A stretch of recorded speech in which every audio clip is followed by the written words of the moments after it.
Hello, hello, hello. How are you today?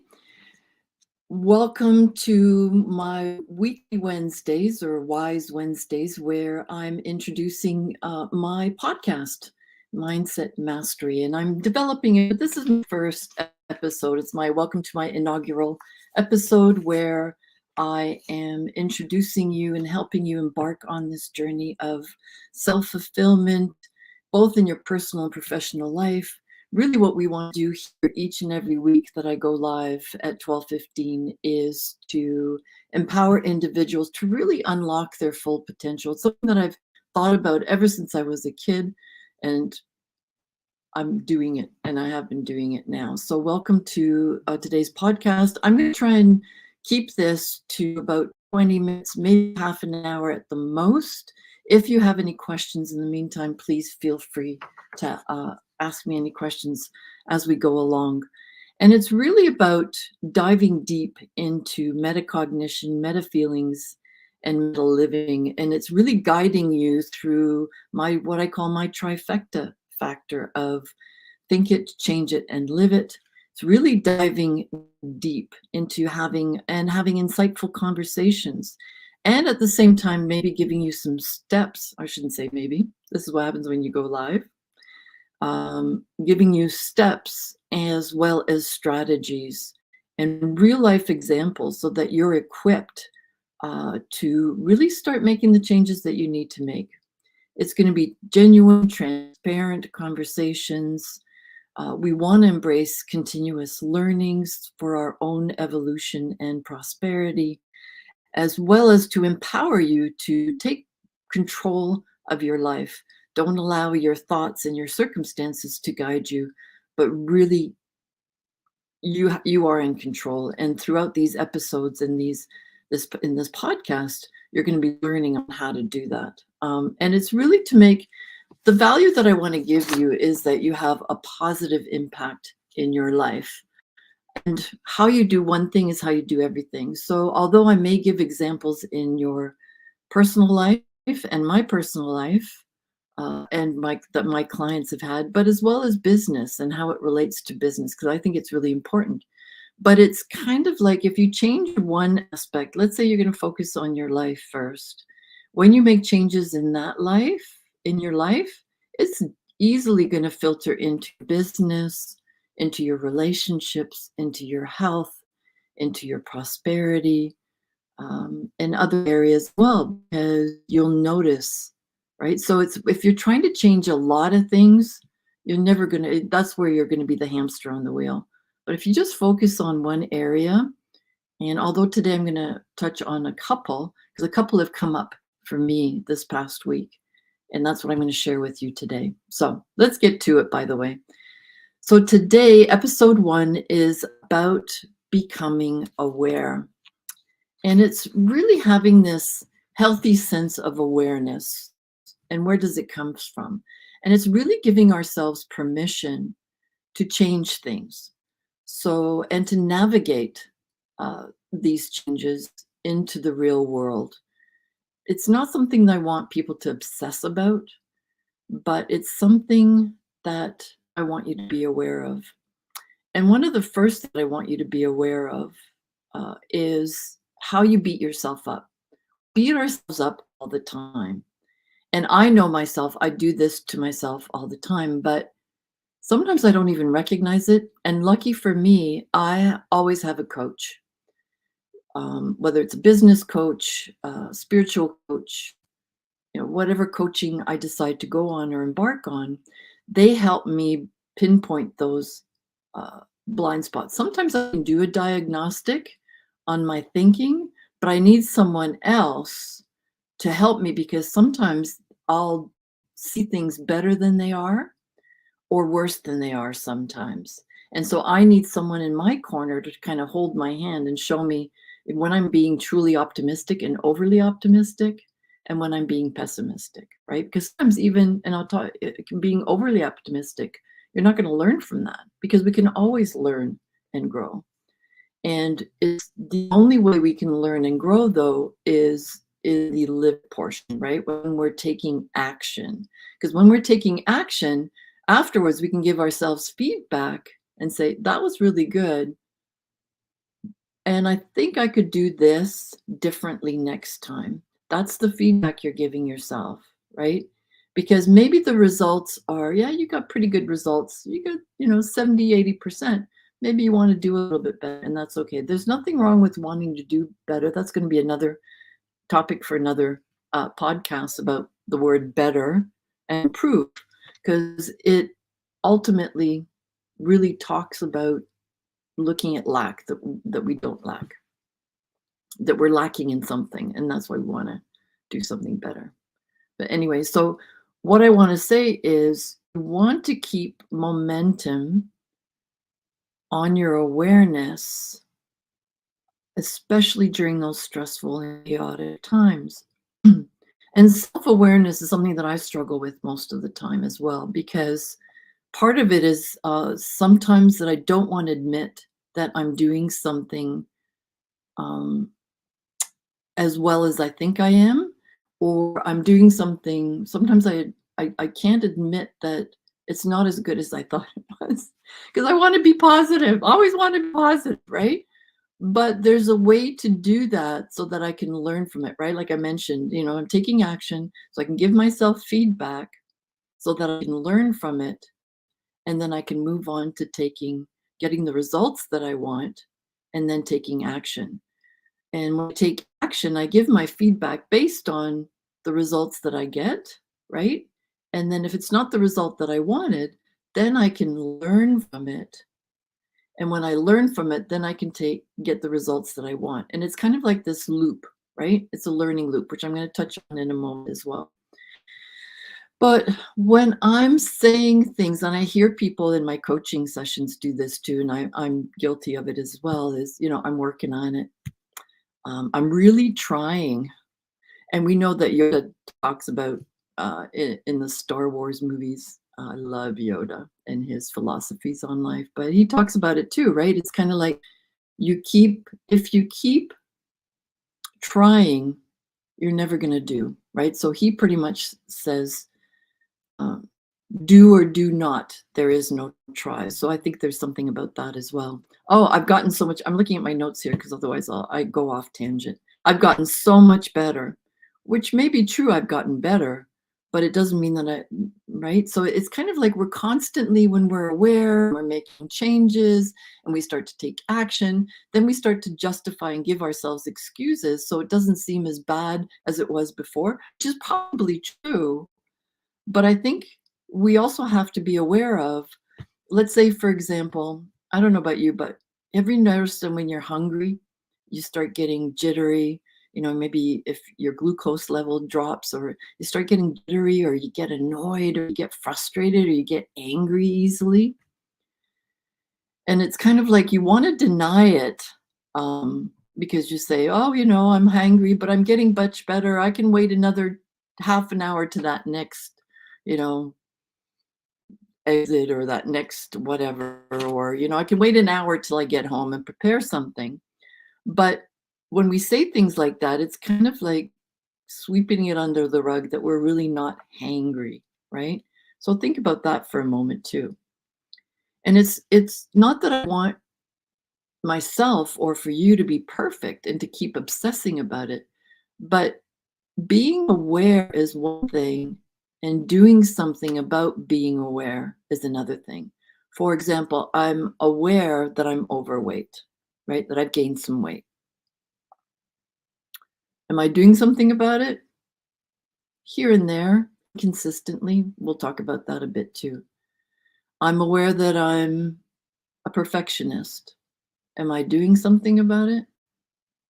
Sometimes no, because my expectations are so high, my standards are so high that I won't do something about it. So sometimes we don't even admit that we hate doing something. Instead, we hate doing something. So that something that we may hate doing is calling the people we need to make, or the emails we need to send out, whatever it is we need to do to really drive our business forward. So what we tell ourselves is, oh, I'm too busy, or I don't have time. Or maybe, I'm not so good at that, so maybe I'll read this book or I'll watch some YouTube videos or go back to that lesson in that module. And next thing you know, you've wasted time, you're too tired, the day's gone by, and you've not done the thing that you needed to do to get the business moving forward, right? So if you really want to change it, you have to admit it. And when you admit it, you have to think it. Here is the power of metacognition comes in. And the power of metacognition is really thinking about your thinking. Because the problem isn't the problem.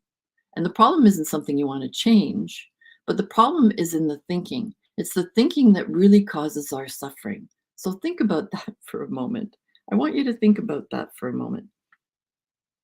The Because the problem is we really don't take the time to think, just way move into action. And for me, I'll explain this. We move right into action, and then we take action, and then we realize that we screwed up or messed up, and then right away we failed because it became uncomfortable, right? So, for example, ever since Christmas, I've been on and off with my, Christmas time came, I kind of, give myself some grace. I love to bake. We eat a lot more baked goodies at Christmas and stuff like that. And then, I know that I need to get back eating healthy again, working out, and it's been up and down, start and stop, start and stop. I'm aware of the start and stop, but am I changing it? No. Bought a bag of chips on the weekend. Well, I'll just have a handful a day kind of thing. I just feel like that crunchiness. I finished the whole bag in 2 days. Now, did I change it? No. I'm aware of it. Did I do something about it? No. Because I really didn't think about and observing myself from a higher level and consciousness and I didn't really focus my thinking on really what is my intention, right? So you've got to focus your thinking on what your attention is. And it's really about creating a new reality. So we suffer in our lives because of inaccurate thinking. So the inaccurate thinking is really assumptions that we make. I just assume that if I'll just eat a bag of potato chips, I'll be fine. I'll start my diet on Monday. But not realizing that impact might have and the consequences might have if I continue that behavior weekend after weekend after weekend. One, I'm going to pack on more pounds and I'm not going to do the things I need to do, right? But you can make assumptions about the experience that I want to have, and the thoughts can lead to negative feelings, right? So afterwards, I felt guilty and shame because I was assuming that I'll be fine, right? But then I felt guilty and shame. We do that many times, right? So I'm going to get into that example in a moment. I just want to share with you a slide here that I've got prepared. And I'm going to go right to that slide. Sorry, there it is. I want to talk about this for a moment because awareness is really, when we're asleep, we're unconscious and incompetent. We really don't know what we don't know. And that's where our limiting beliefs, we're sabotaging ourselves. We have all this potential to do better, to feel better, but we're not, right? So we really don't know what's in that gap. We know, for example, that I want to get back to my healthy weight. And in order to do that, I have to eat healthier and increase my activity level, right? So there's two things that really, but I'm back into that unconscious income because it's familiar for me to just go back to my old habits and patterns. But when I become aware of what I'm doing and thinking about it and what my intention really is, then I can change my assumptions. I can change and start making future assumptions. So my future assumptions are going to be, okay, if I plan Something that's going to be easier for me to make it that I eat healthier meals, breakfast, lunch, and dinner, and have something that's a lot more readily available for the healthy snack that I might have, then I know for a fact that I'm going to make that assumption that I'm going to eat better. If I can have that future assumption of waking up in the morning and the first thing that I want to do is exercise, if I really visualize myself doing that and I know that I'm going to feel better, I'm going to be compelled to do it. So then I become conscious and competent, right? Because I'm aware of my thoughts and I'm aware of that I'm starting to think about it. Now where I become conscious, competent, and this is the hard part because when you start behaving and when you start moving into action, if you're not giving yourself feedback, both positive and constructive negative feedback, then you're not going to learn from it and you're not going to get the results that you want. And that's when you move back to unconscious and competent. So this is how you become aware. And then the conscious competent is this is where you're going to change it. But we stay in this conscious competent for long, long, long, long time, right? You need to keep practicing over and over again in order to prove your future assumptions about the positive effects of being a better leader, about what you want to do as a leader, what you want to do as a manager, and maybe for your health, like what to do in terms of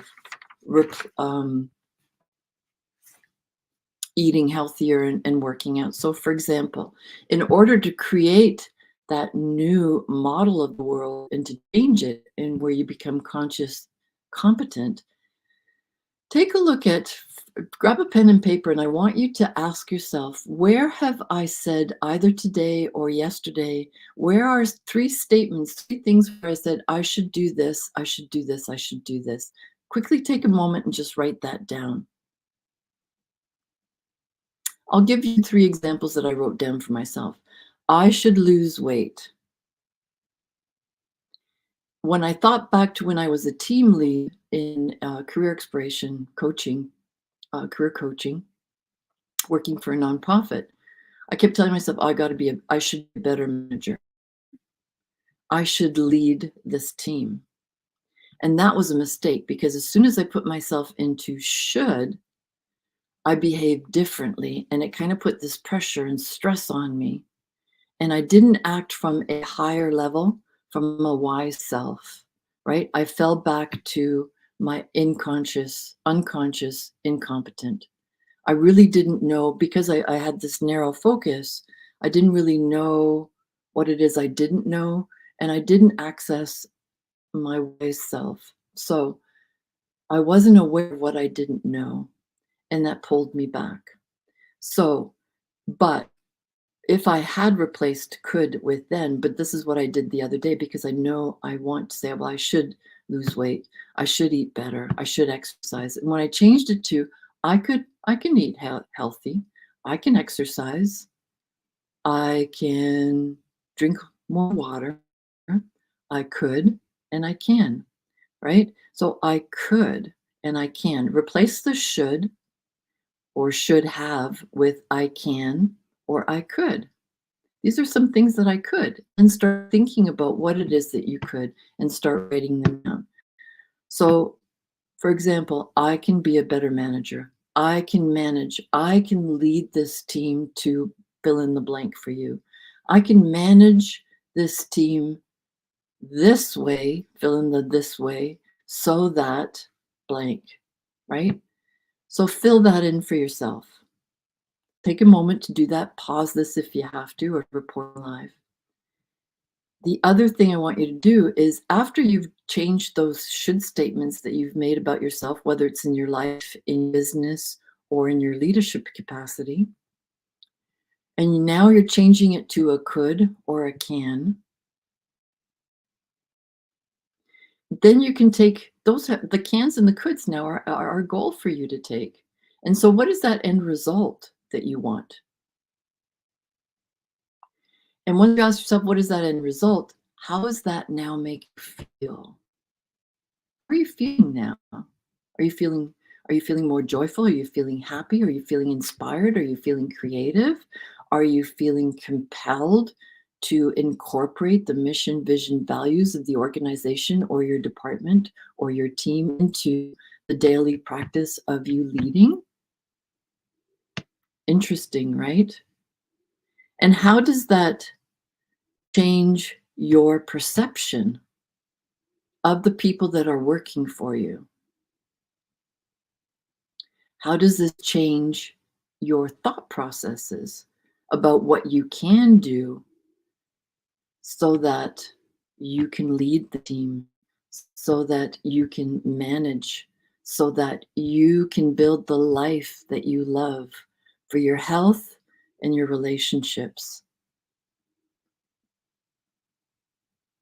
And I want you to think about how the assumptions that you make sometimes can be negative and leads us down a spiral that doesn't allow us to make the changes, right? It's our thinking then doesn't allow us to make the changes that we need to make and live it and apply it in the real world. Let me give you an example. One of the, because I have a few minutes here, one of the examples I have is uh, my son is not going to achieve his dreams and visions.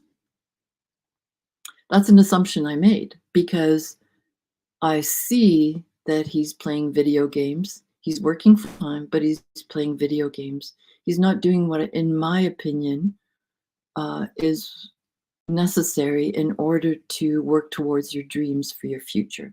He wants to change careers. How do I know that?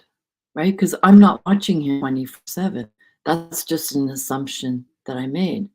And so I could check it by asking him how are things? Does he need help? Or I can make a future assumption that my son knows what he needs to do and he will or he can work towards his career. He's going to make that decision for himself. He's going to do the actions that he needs to take. I can make that future assumption for him, right?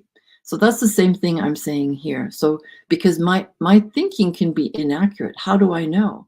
How do I know that that's what he's doing? How do I know that he's not reading a book or watching videos or doing, enrolling to the courses or programs that he needs to enroll in? How do I know? How do I know he's not checking all that out? Right? So this kind of just comes with practice. The other thing I want you to be aware of in terms of the unconscious incompetent, it's kind of like you're aware that you don't know how to tie your shoelaces, for example, as a kid, because other people keep doing it for you. So you're thinking, well, I don't know how to do it because, it's too hard. I'll, whatever. And with you realize that it takes a lot of manual dexterity, right? You become conscious and competent. You realize that there's certain skills that you need to have. And then you start practicing those skills. You become competent at tying your shoelaces over time. It doesn't happen overnight. It requires time, practice, and patience. That's the same thing with mastering our mindset, is becoming aware of. So then you think about what it is that you're aware of. Because it's one thing to be too aware of something. Well, I'm aware that I'm a perfectionist. Well, good, but what are you doing about it? So if you're aware of you being a perfectionist, for example, becoming aware of that awareness is a good thing. But then you need to take it a step further and start taking a look at it and start thinking about, okay, what is it that I'm thinking that causes me to be a perfectionist? Am I thinking that there's only a right way and a wrong way of doing things? Am I thinking that it's good or bad? And so when I don't do something that's good, it's bad, so then I failed, and then I fall back into my unconscious incompetent. I zone out again, right? Or am I a perfectionist thinking that I can't launch or set a date for my webinar until I have all my PowerPoint slides in perfect order and everything's laid out and everything's right? Or I can't lead this team until I've gone on this year-long training program on how to lead my team. No, right? Start now with one small step. You already know within you, you have it within you.